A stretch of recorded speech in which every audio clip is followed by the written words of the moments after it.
So I'm going to ask the panelists to start. Maybe we could start with you, Tom. Just everybody to give a quick background, maybe 4 or 5 minutes on particularly your role, responsibilities, what the type of facility is that you work within and manage, and then any sort of unique microbial challenges or potential risks that you may face within those environments, so we can give people a little bit of background on what you do and kind of what you're managing on a day-to-day basis. Sure, thank you. So I work for Oswego Health, and Oswego Health is a hospital, a regional hospital, plus a lot of outpatient clinics.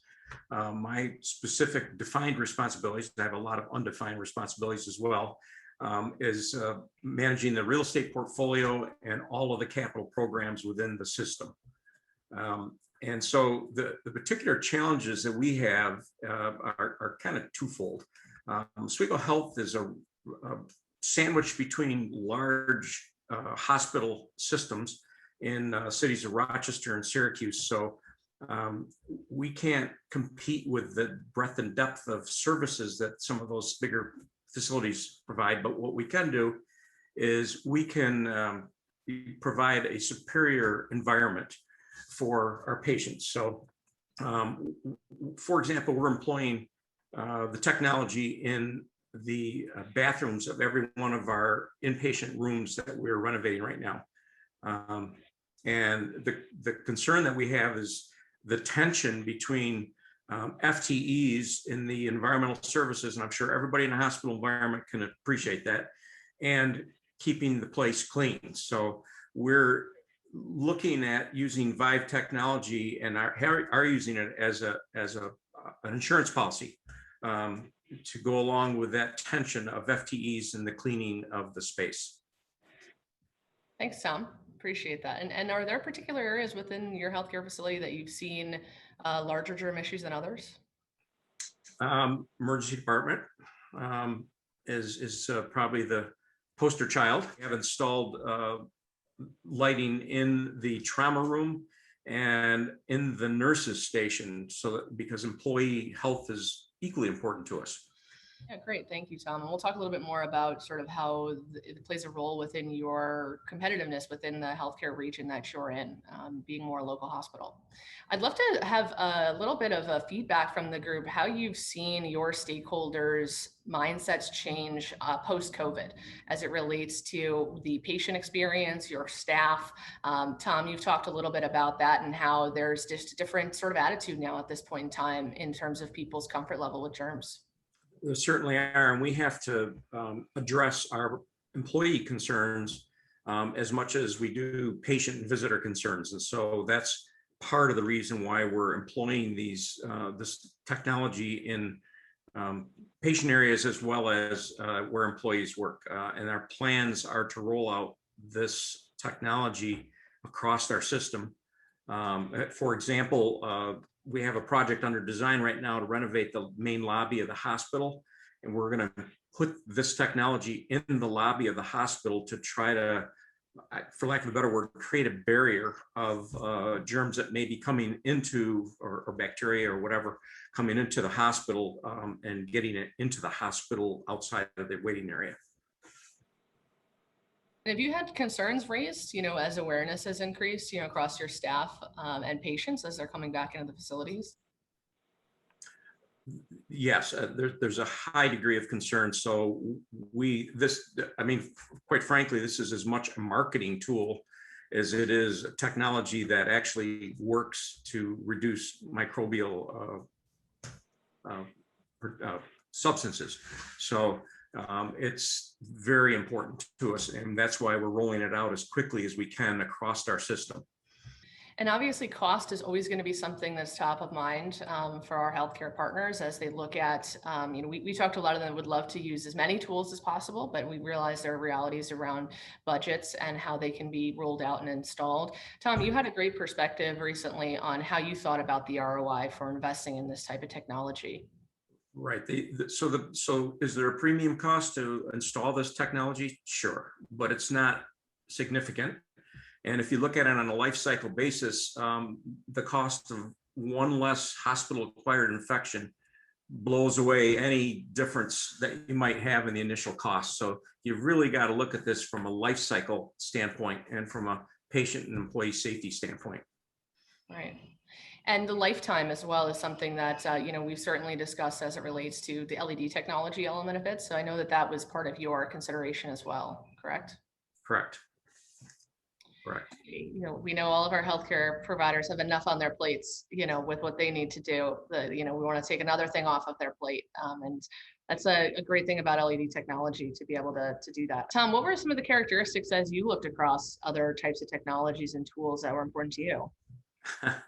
Well, I actually personally experienced the purchase and use of a UV machine in a former life I was in, and and it worked terrifically, except that the hospital was so busy that they could not afford to have that room empty for that amount of time, and they had to flip the beds to the next patient. So this technology was really not available at the time, but having lived in both sides of that world, this is so superior to UV technology because of what Xavier just said. Is it's continuous, it's ubiquitous, it's just there.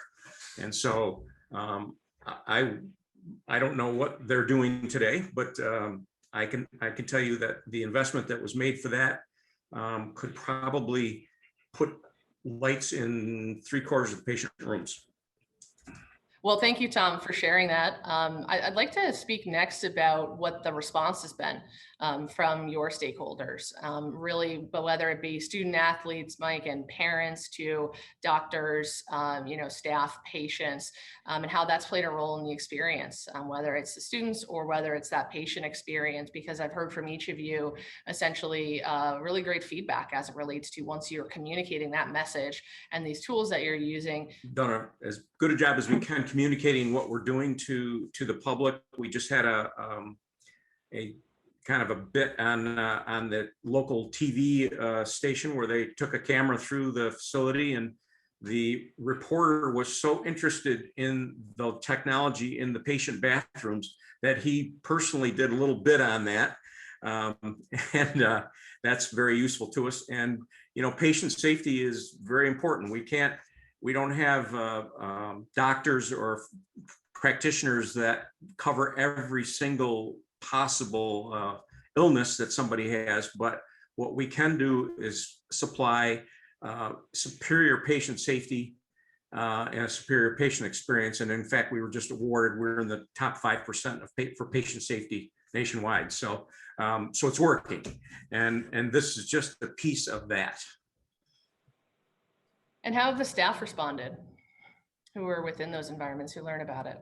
One of the things that we've done at this hospital, and I'm not so sure there's a lot of other places they're doing, is we actually have not a patient experience officer, what we do, but we also have an employee experience officer. And so trying to keep and retain our employees is really tough in this competitive environment.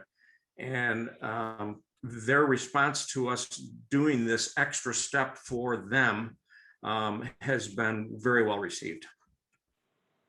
Was there an education process to educate them on what the lighting was doing? It's part of the routine orientation, new employee orientation program. So I wouldn't say there's anything unique that we do about it other than point to the lights and say this is what they do, and we can always give them data if they want it. That's great, thank you. As it relates to antibiotic resistance and superbugs and antibiotic stewardship, which I know is in the healthcare environment, a big part of your day-to-day operations and life is managing those types of things, and an ever-growing problem. So Tom, how do you see different types of unconscious, we'll call it technologies, as Xavier said, play a role in your battle essentially against these antibiotic resistant superbugs? Well, we think it's essential because by having continuous disinfection, the superbugs never develop. So, again, we're trying to get to a point over time of making this technology be fairly ubiquitous across our system. So all our waiting rooms, all of our patient rooms and outpatient clinics and that sort of thing. But that's our goal, is to try to make them not exist.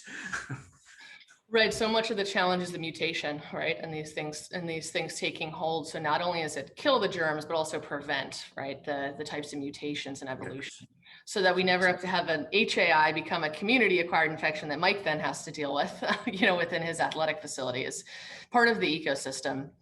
The last thing I'll share is we've recently updated and really enhanced the claims of the technology, not just for bacteria, mold, yeast, fungi, but also for viral efficacy, particularly on non-envelope viruses. All of you actually had the technology installed before that was confirmed. So it has been killing viruses for you all along, but we've now published research to that effect. Has that changed your perspective at all, Mike, as it relates to the role it plays in your facility?